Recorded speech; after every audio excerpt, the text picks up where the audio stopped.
on? It is hot as Hades out here. Hey, you guys, it's Donovan, Saadiq.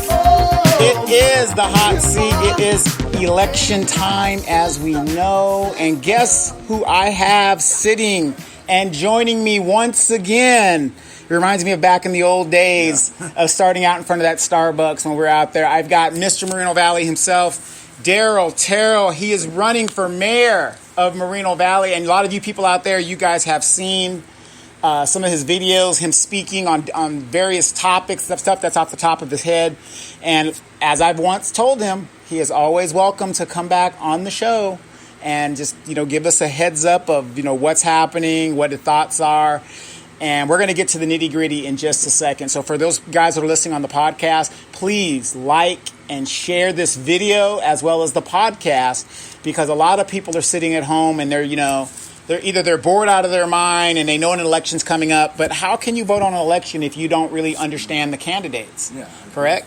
So, Daryl, it's been about, I don't know, a year and a half, 2 years since you actually did a podcast with us and stuff like that? Yeah, when we had Sean 14. Yeah, Sean 14. And our friend, Max. Tay Wilder. Yeah. And Tay watched, she still watches the show. Tay's still involved with a lot of stuff. Okay. But what have you been up to this week? I mean, it's been hot as hell. How have you been doing, my brother? I've been doing fine. I just, working, at Lowe's, and it's just busy, out there. But right. I've been just getting some of my platforms, some of my proposals out, so people could make a good, educated choice who they want to vote for mayor, who's going to lead them in the right direction, who's going to lead the city, who's going to unite our community and bridge the differences. And I've been continue to work on policy proposals so people will know when they go in the voting booth, they have confidence that they'll elect a good, excellent mayor who will listen to them and to unite the community and bring us together as a family so we can take on the tough challenges that we are facing. Yeah. Yes. So let me just ask you, let's forget politics for a second. What have you been doing, man? I mean, how do you deal with the heat out here? How you doing it? Because you're a big guy. Well, so I try to drink a lot of water we have in front of us. Right. But I cold water. Yeah, cold water. Mm-hmm. But I try to put my frame of mind. I read a lot because most of my times I read because I can't do what I want to do. If I want to go to a beach or something, I don't want to wear a mask out to the beach, but that's the law to keep people safe, and I understand that. I'm all about that. But usually I try to...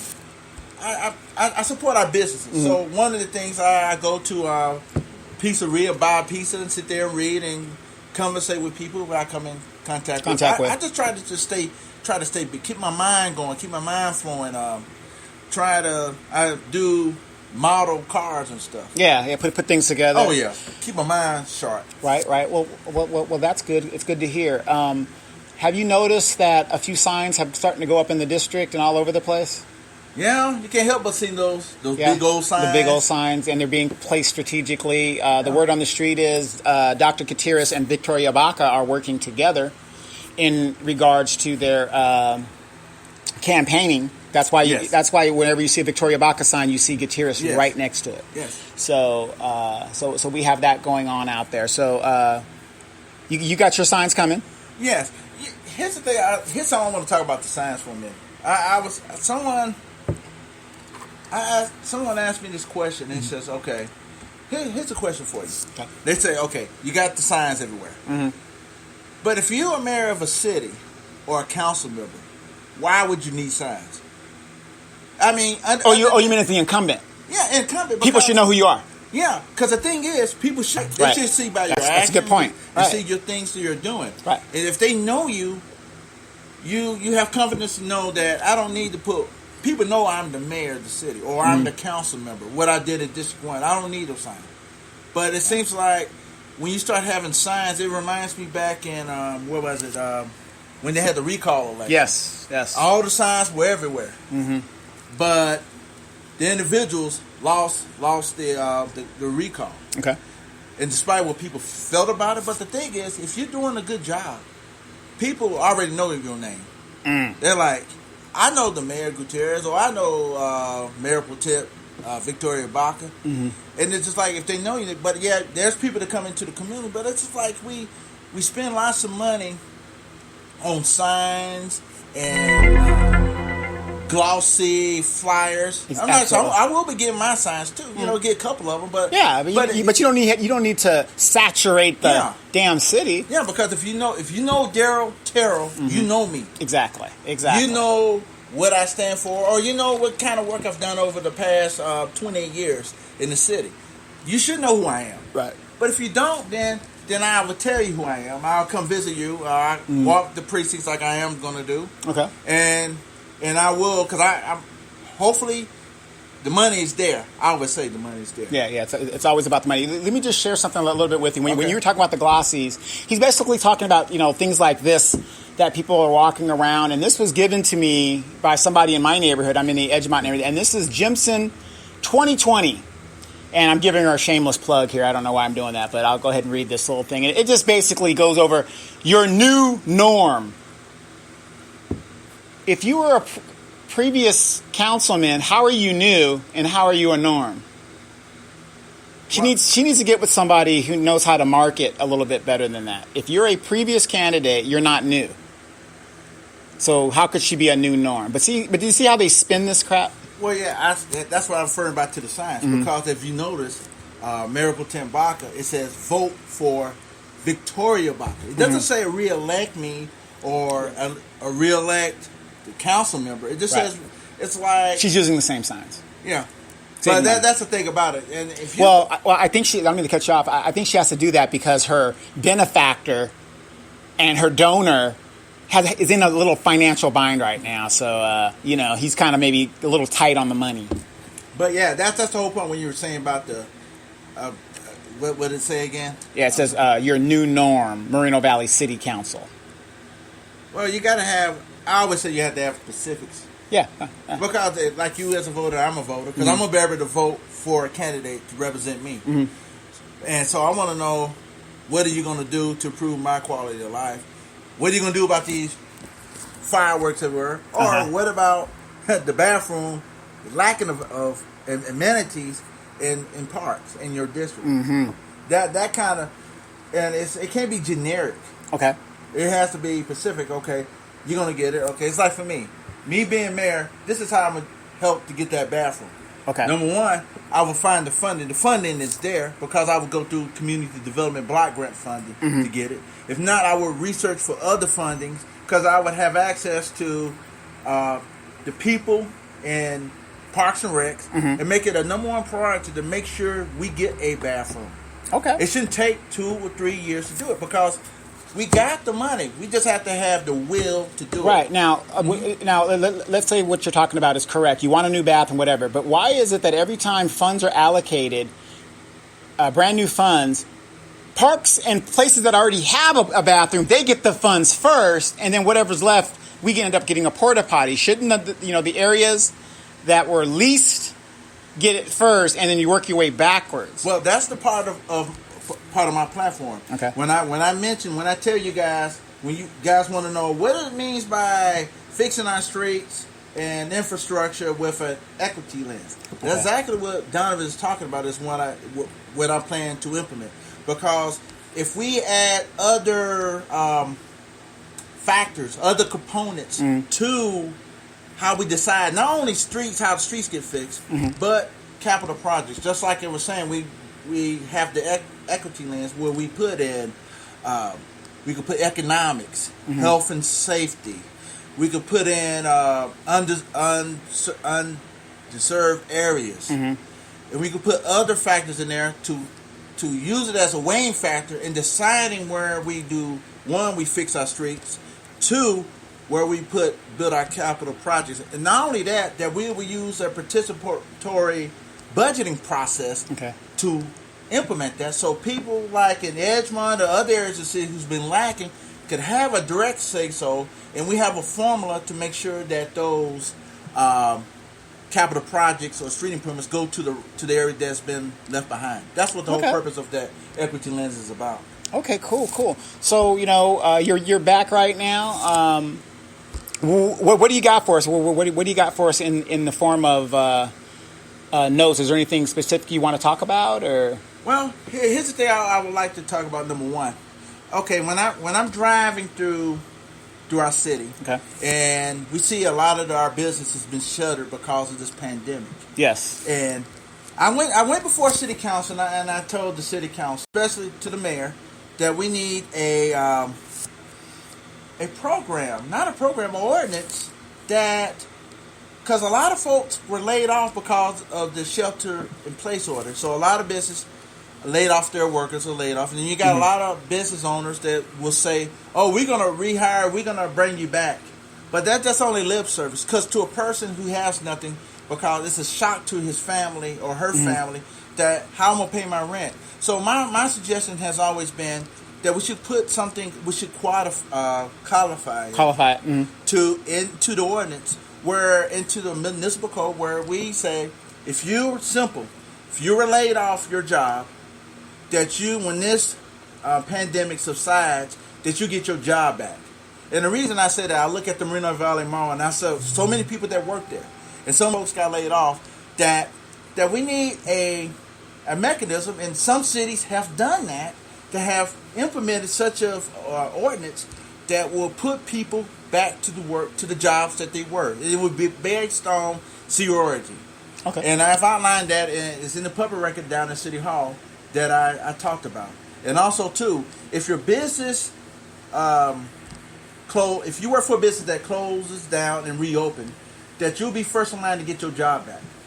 And that's for a lot of people in our community that's out of work, in restaurants, that they should be given the first chance to get their job back. And it should be something, should be held accountable by the business. And like I said, an ordinance does exist in several cities that to make sure that you get your job back.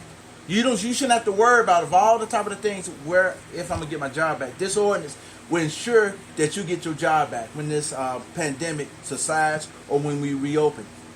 Okay, well, let me ask you this. What happens if I worked at a job, and let's say we have a lot of restaurants, especially Mexican restaurants and things in the city of Moreno Valley. The owners completely say we're done. We can't do anything. How is that going to affect me? What's the answer in my situation? Where if your situation, okay, for your situation, if it's going out of business, then it's not really anything we could do. Okay. But if that business reopens, that's what I call the citywide worker retention.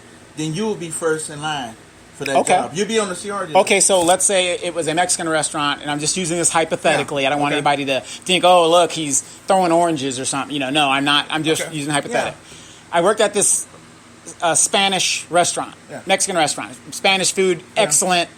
I mean, the best quesadillas ever, and unfortunately the pandemic closed, the owners closed, and they've given up, they're done, they walk away. Now it opens up as an Italian restaurant. You're saying that restaurant particularly has to let me be put in front of the line to get rehired. Well, if it opens up on another ownership. Yeah, on another ownership. It's an Italian restaurant. Right? Yeah, if it opens up on another ownership, and say, for instance, they change ownership, then yes, they would be. Okay. Because I feel that it's only right for people who got laid, not because they caused it right. No fault of their own, that they should get their livelihood back.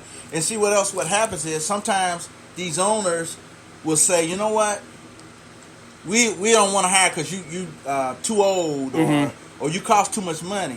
Because what they'll do, they use this pandemic to bring in younger people and paying the low wage jobs and replace them. So what my ordinance would do would prevent them from trying to do that. Oh, okay. Well, I think I like that. So if you're a person out there that is, I think that's something you would want to look at, because a lot of jobs, as they say, may not be coming back. Yeah. So, I would love to go to the front of the line and make sure that I, can get another job when the job comes out. But let me get back to Jimson real quick here. So she sends this out, and she says, listen, responds, communicates, dependable. Vote for someone who cares, LaDonna Jimson in the 1st District. Now, do you remember last time she ran and she was bounced her ass up out of her seat because of what she did 30 years prior? What was it that she said? I would have told somebody what I did, but nobody seemed to have answered or asked me about it. Remember she said that? Yeah. That's the only reason she didn't disclose her incident 30 years ago. So I'm not going to kick her in the teeth. I know a lot of her friends think that this is what I'm doing. Miss Jimson, could you please let us know what you did 30 years ago so that it doesn't come and bite you in the ass again this time, okay? You're putting a lot of videos out there. You're on KCAA radio, 102.3 FM on Sundays. Look, a shameless plug, but I'm the bad guy. Would you please elaborate on your felony conviction 30-something years ago? That way, we don't have to be blindsided, and, we don't want you to have to get up there and explain again. Oh, nobody asked me, so I didn't disclose it. And this time, you're not running on transparency, so that's good. I'm glad you didn't put that on your thing. But speaking of Jimson, did you happen to see one of your opponents on the hot seat today? Yeah, I did. Dr. Matt, what did you think of the show? Oh, it was a good show. She got her points out, and it was very good. I mean, I would have to say she got why she's running, but also too, I've noticed. Well, here's a particular question I get. Okay. Someone asked me, "What is the office of mayor?" Yeah, what is the office of mayor? Could you elaborate on that for us? Well, people, this is what the mayor is not. The office of mayor is not like the city of LA. It's not like the city of Riverside. It's not like the city of San Bernardino. It doesn't. We operate under a general law city, and what that means is, when it comes to our municipal affairs, we operate what the state legislature passed down to us, and so cities who are not charters have to abide by those general rules that's under that pertains to our municipal affairs. Okay. So basically, we have a ceremonial mayor. Yes, basically. If you guys recall, we had when the city was incorporated, we operated a city manager and council form of government. Right. So our mayor rotated. Right. So the mayor was always been ceremonial. But here's the difference between then and now. The difference is the mayor is elected at large. But the power and duties haven't changed, except for one. Under the election code, the mayor appoints people to boards with the approval of the city council. That's the only difference. It's no difference. He doesn't or she does not run the city. They do not operate it. So who runs the city? The city manager runs the city. And the city manager is somebody that we were paying at one time. Our city manager made more than the president of the United States under Garcia at one time. Yeah, and it takes for a city manager to hire a city manager, it takes three votes. That's what it takes. It takes 3 votes to hire a city clerk, a city attorney, and a city treasurer. And that the mayor doesn't have the control over that, but there may be difference of opinion in that category. But the city manager runs and operates the city. The city council, because here's something else people got to remember: the mayor of our city is part of the city council. Right. So the mayor has the same powers as the city council member, but they run meetings, they give oaths when they have to, they sign documents, and that's what they do. They basically rubber stamp as representatives of us what the city manager and the city staff bring to them, which is best for the city. Yeah, with 3 votes. Yeah, with 3 votes, right? Because it has to come before the city council with 3 votes. Anything could pass. So the city. Right, but I'm going to cut you off. But what I'm saying is, as the mayor, I'm the city manager. Okay. I say, you know what? We should have 4 warehouses here, and this is what I'm bringing to the city, and this is, I think, what's good for this city. You're the mayor and the council, and I go to you and I say, here's what I got for you guys. I think this would be great. You guys look at it and approve it or disapprove it, correct? Yes. So in a case like that, because again, the mayor speaks for the city. For the city. Okay. But in a situation like that, because since the mayor controls the agenda, or he has people that's in a voting block, what you said is exactly what happens. Okay. In a voting block. Okay, gotcha. But if in a normal situation, if a mayor, like say for me, elected, I would bring him forward and let just debate about it and see where it goes from there. Then we go forward. Right. Well, yeah. You're saying in a normal, uncorrupted environment, it would work the way you want, where you say, okay, everybody's independent. We're not in collusion together. Yes. And we have an agenda that runs the way we want to run it. Because you have to be independent. When you're married, you have to be an independent-minded individual. But we don't have that. Exactly. Ideally, when I'm elected mayor, that's how I'm going to operate. I'm going to operate in a situation where we're independent people, and we're going to bring things to the council. We're going to have 2 people to put something on the agenda. That's going to happen. So when that happens, then you have your say-so. Every district should have a say-so on what happens on the agenda, whether you like it or dislike it. I want to hear the arguments, the pros and cons. Tell me numbers, and let's make a decision based on the facts. Okay. Not based on a voting block. Right. Well, let me ask you this. Wait, I want to get this out right now, so everybody, there's no debate about it. Okay. Dr. Mack was on the show today. Yes. She did pretty well presenting herself and stuff. And, Dr. Mack's been around for a long time, very educated, whatever. You're very educated as well.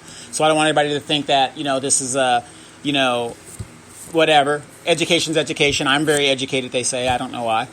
But I happen to have asked Dr. Mack if she would be willing to debate her opponents. And she gave me a verbal yes. And if I'm wrong, she will let me know that. But when last we spoke, it was a yes. So I'm going to ask you right now, on the camera, on the podcast, would you be willing to debate your opponents? Yes. Via Zoom, via wherever you want to, because I think people in this city deserve to hear our different vision and decide for yourselves. You should decide. No, not signs, not flyers in the mailbox, but you should hear from both of us what our visions are. Okay. And you guys decide. I have no problem with that. Okay. So I got 2. I've got 2 of the 4. Lawrence Baird, he never shows up for anything. He just puts his name and splits a vote.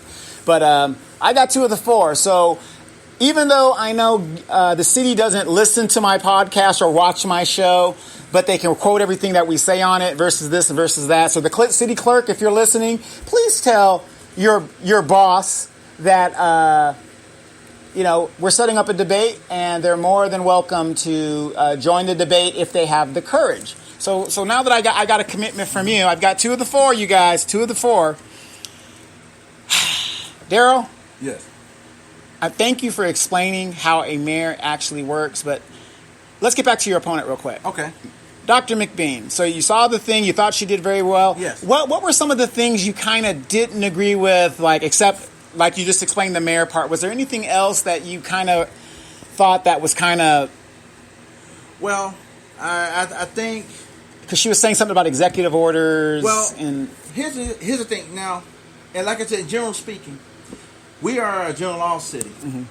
So to understand that the mayor doesn't have that type of authority to do the type of actions that Dr. McBean was talking about. And if you was a strong mayor in a different city, that could be possible. It could happen because you could write the charter the way you want to write it. Right, like in Riverside or San Bernardino. Because if you want any ordinances or any policy has to be voted upon 3 people. By the council. 3 people. Okay. And that's in any general law city you go to. So I mean that's something that I kind of like. You're entitled, but I think the general question would always be to people is the office of mayor is not what you think it is. It's what the state of California says it is. It's governed by, again, the municipal affairs that the state legislature passes. And there's certain things we can do and we can't do. And one of those things, actions, a mayor cannot do by executive order. Now, if you have 3 people then maybe you could do something like that. If it was an ordinance or something, yes, you could do it. Any ordinance could be passed by 3 people. So you're basically saying if she adopted the Highland Fairview Gutierrez model of having 3 people in collusion, she can ramrod anything she wants through it. Well, yeah, because in that situation that you pointed out, if you already had 3 people a voting block, then it's which is illegal. Deal. Which is illegal. Yeah, but it's a done deal. Okay, so it's a done deal if you have that kind of stroke, and if you have that kind of a voting block that will vote anything you put up there, you can get anything you want to pass. Okay. Under the law of the state of California, right? Yeah, you can. Got it. Yeah. Let me ask you this: Dr. McBean was suggesting by that, and let's just say she's right about executive order. Yeah, I got you. So she, and I thought she had some good points. If she had that power, maybe she can get 3 people and she can change the charter of the city. Maybe. Good luck, but that's the way to do it. She wanted to raise the minimum wage for the city, $15 an hour. What would you do different? What I would do different, because it's on its way right now. Mm-hmm. It's coming soon by the state legislature. So I wouldn't go that route. But what I would do is this: if we have construction, private construction, they're taking subsidies from our city, or we doing zone changes.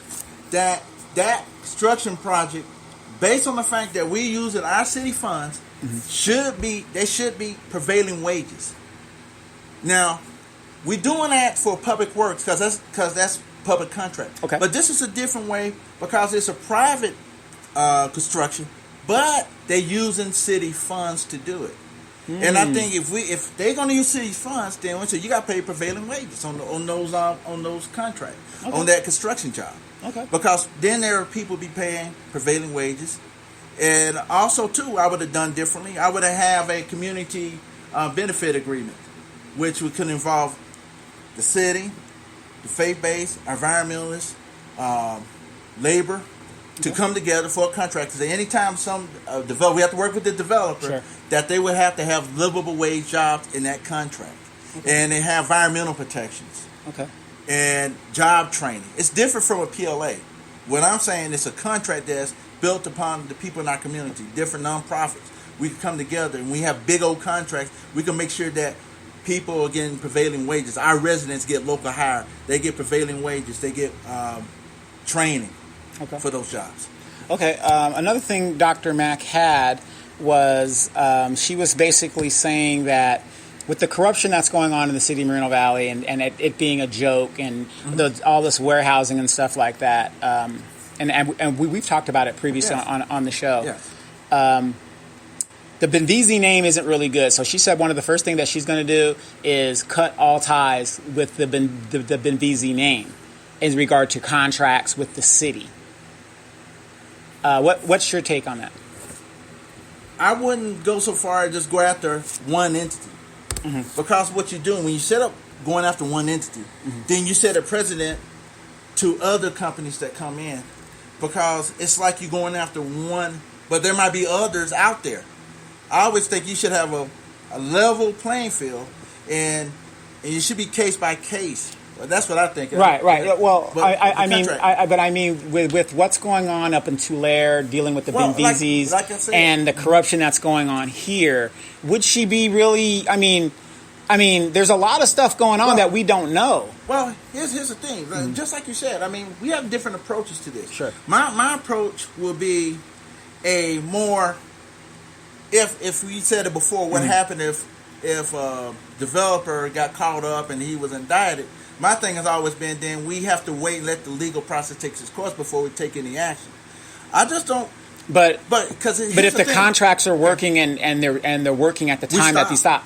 Okay, that's what I'm getting. We stop it.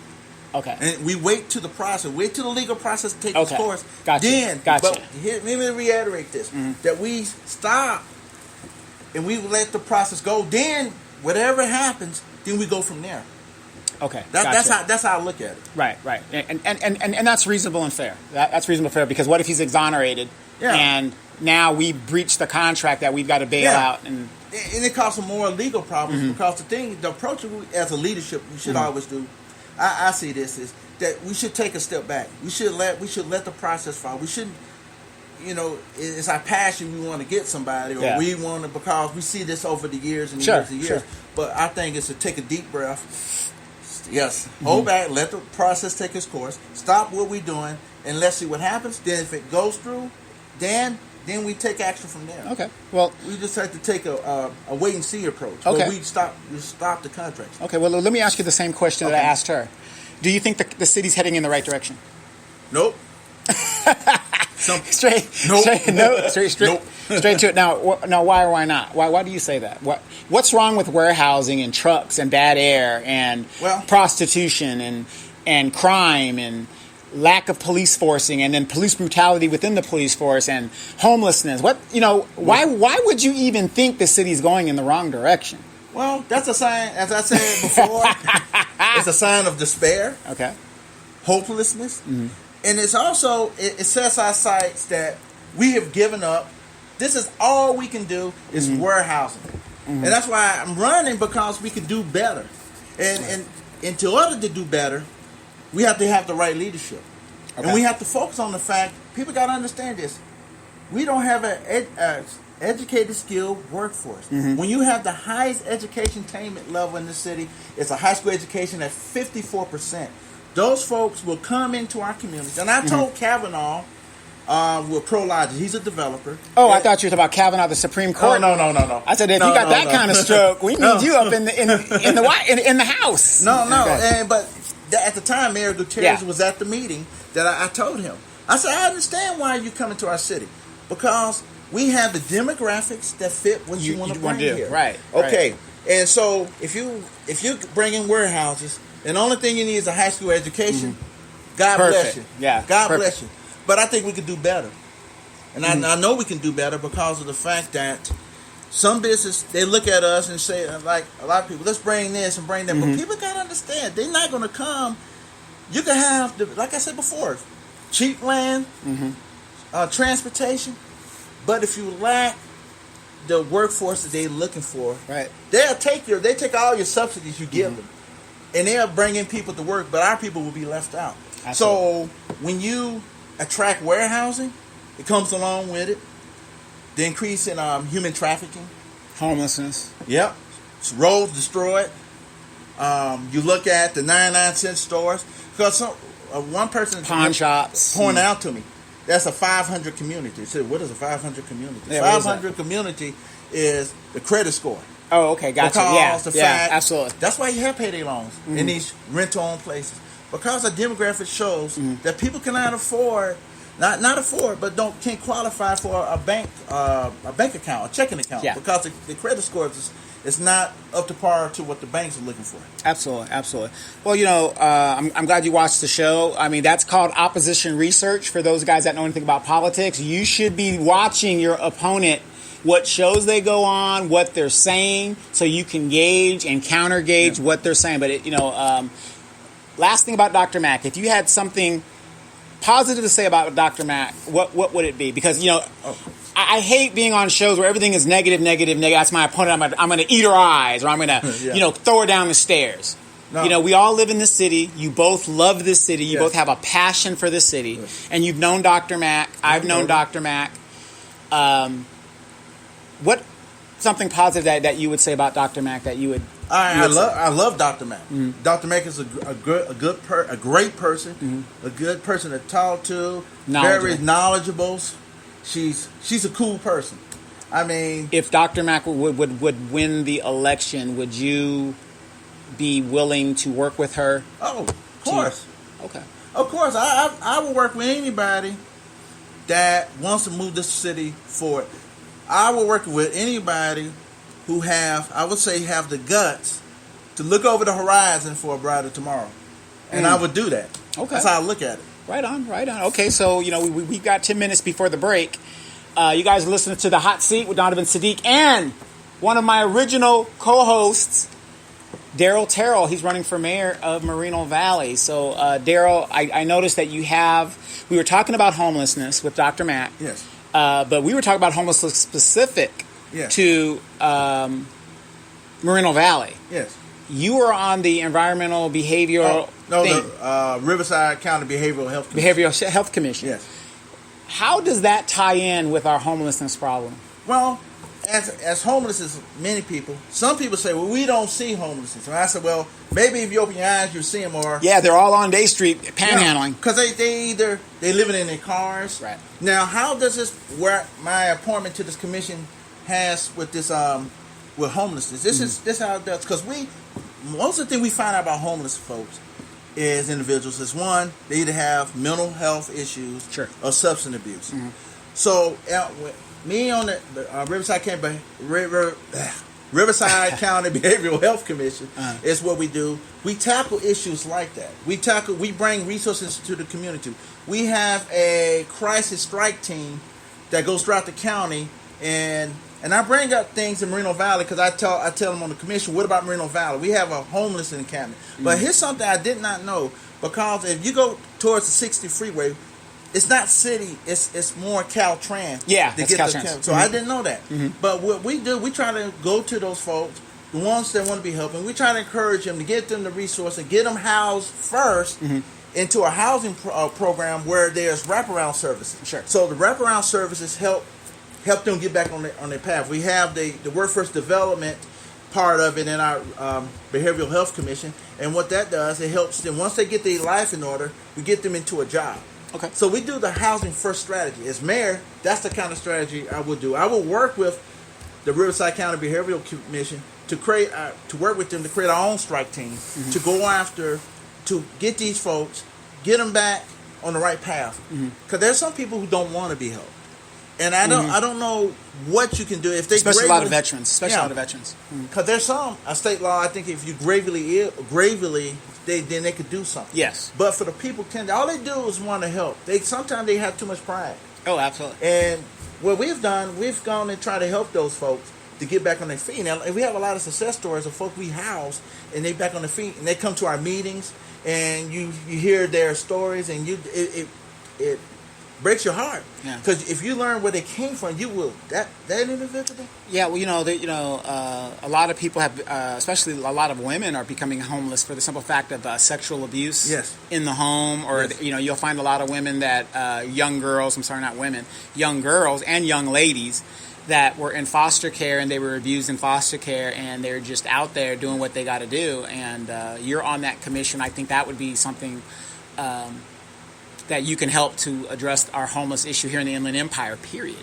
Well, yeah. This is why you're on the board. Yeah, and that's the thing with what you were saying, because we're trying to do, because the stuff that I'm talking about, housing first, best practices are used throughout the county. There's places down in Palm Springs right now. There's Palm Springs, they're developing a housing first. They're building from scratch.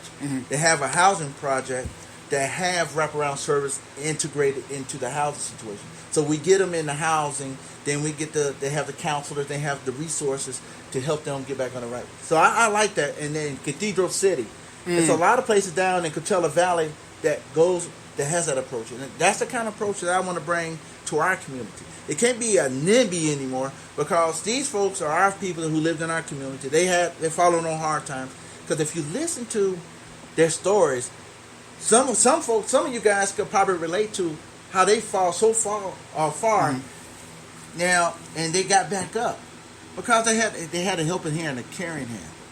And that's what the kind of approach to administration, I would say, when I'm elected mayor, that it would be that kind of approach, a compassionate approach, a responsible approach, that we give you opportunity. We will help as much as you can, but it's going to be up to you to take advantage of that opportunity. Awesome. You have a program with the COVID-19, a family leave, or some kind of leaving program? Well, there is something too. Because a lot of people, as some of you guys know out there. What's it called? What's it called? Yeah, it's called the COVID Paid Supplemental Sick Leave Program. Okay, what's that about? Just elaborate on that. Well, what that is about is, so many business like me at Lowe's, a lot of business out there have sick leave. Right. And say, for instance, you may have COVID, or you got a family member. What happens currently, what it used to happen is you have to use your sick leave. Yes. But the federal government came in, and they put their federal COVID-related sick leave in. And so what that does, it covers businesses that are 500 and below. Correct. And there's some that 50. And see what happened is they get tax credit. But what I want to do is, because sometimes this thing, when it runs out, then we need to do something to help our business community. The ones that are the ones who didn't qualify for the didn't qualify. I want to help the tax them. break.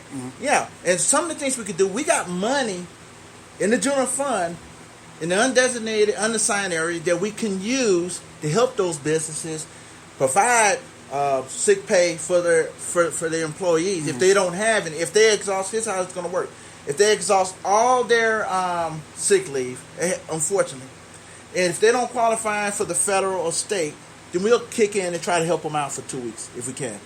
Okay. And so what that do, we'll supplement just like the federal, but what we're trying to do is fill in the gap where the federal left out. Because there's a lot of people in this community that we don't know how long this thing is going to continue. Right. So basically, the money that the mayor is giving, $250 to the college students, is that going to continue, or would that stop? I mean, how would we pay for something like that? Well, something like I said, this is one-time money. What I want to use is tap into our general fund, unassigned designated funds. Okay. Because that's for cash flow. And I think we could use some of that money, tap into some of that money to provide that. Okay. On a limited basis. But to answer your question about the $250 money that we give into our college students, here's what I would do different. As mayor, that number one, I want our kids to go to college. And I know they have the promise right now, Moreno Valley Promise. Yeah. But here's what I would do differently. I would turn that money into a scholarship. Because I think you should earn that money. I think Earn it? Yes. I'm a millennial. Give it to me now. Well, I don't want to earn anything. Give it to me. Well, that ain't the real world, right? The real world is the fact is that we want you to go to college. We don't want you to suffer and to have to choose between college and going to work. Sure. But at the same time, though, you should be giving something back to your community. Absolutely. And I think it should be a community service based scholarship. If you want to have the $200, then you have to do community service in our community. If you do that, then you get the $200. We did, because I could see what he was trying to do, but I think a lot of things we do in this community is kind of focus on people who are going to college. Right. And there's a lot, like I said, there's a lot of things in this community that these young people could contribute to help the seniors or be a part of something in our community. Then you earn that scholarship. It should be what I call a hope scholarship. That's what I call it, a hope scholarship. Okay. Instead of what they're doing now, put a community service requirement on it. Then you'll get the $200. Okay. Hey, you guys, we're talking to Moreno Valley mayoral candidate Darrell Terrell. He's over here on the Hot Seat podcast, and we're really happy to have him. He's been stopping by. It's funny how they only stop by when it's election season. No, joking. Oh, no, yeah. No, I see Darrell all the time and things like that. You guys continue to wear your mask, wash your hands, do all that stuff that we need to do. The sooner that we can get these numbers down, the sooner we can go back to what would be considered a bit of some kind of normal. So we're going to go take a break, pay some bills real quick. And again, we're going to come back with Darrell Terrell for the second part. And we're going to ask him a little bit more in-depth questions because he has a plan, and I want to hear what that plan is to move Moreno Valley into the future after this pandemic. So you guys just stay by and stay tuned.